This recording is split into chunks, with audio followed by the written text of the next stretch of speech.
আমাৰ ২৬ৰ নিৰ্বাচনত যিটো ৰাইজশুমাৰী বুলি কয় সেই ৰাইজশুমাৰী বা আমি কওঁ হিন্দীত ৰাইজশুমাৰী অসমীয়াত অৰ্থ হ'ল মতামত সংগ্ৰহ কৰা।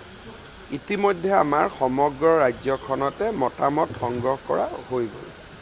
জিলা সভাপতিসকলে ইলেকশ্যন নেখেলাটো আমি বিচাৰোঁ, কিন্তু কোনোবা জেগাত আমাৰ ৩৫জন জিলা সভাপতি আছে, কোনোবা জেগাত যদি জিলা সভাপতিজনৰ নাম আহে লগত আৰু বেলেগ তেনেকুৱা প্ৰভাৱী কেণ্ডিডেট নাথাকে, তেতিয়াহ'লে এক্সেপশ্যন হ'ব পাৰে।